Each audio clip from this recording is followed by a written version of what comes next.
Si parla di bullismo oggi qui al Foderà in attesa della manifestazione che si svolgerà lunedì al campo Esseneto, no?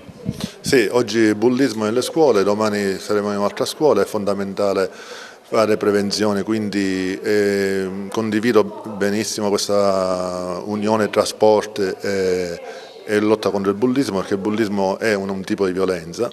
C'è la nuova forma del cyberbullismo, che è la violenza fatta tramite l'informatica, diciamo, il mondo informatico, tramite i telefonini o il mondo del web. E momenti come questo che ci consentono di interagire con i ragazzi, tra l'altro mi fa piacere trovare una classe, diciamo, con poche persone, non una grande platea. Questo ci consente di avere un rapporto proprio anche visivo con tutti i ragazzi, per poi dare delle delucidazioni per eventuali dubbi o chiarimenti. Anche la squadra dell'Akragas è partner di questa iniziativa, in particolare la partita che si terrà lunedì. Ecco, oggi anche qui un incontro con i ragazzi, abbiamo Diago che porta il suo messaggio, il suo saluto anche ai ragazzi dell'Istituto Brunelleschi.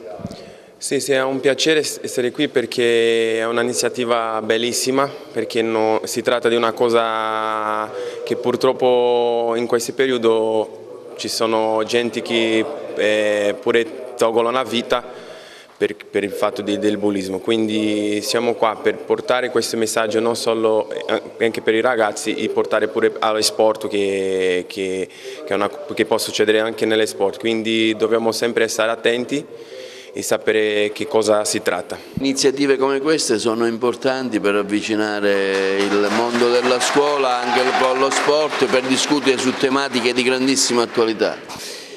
Oggi abbiamo organizzato assieme all'organizzazione che si sta occupando della partita della solidarietà questo forum e stiamo parlando di bullismo. Stiamo parlando di bullismo e stiamo vedendo come la scuola può agire riguardo il problema, perché, come diceva il Ministro Gelmini qualche mese fa, gli insegnanti debbono essere delle antenne, debbono essere in grado di captare i segnali che vengono dai ragazzi, e laddove si vede il segnale del bullismo bisogna intervenire.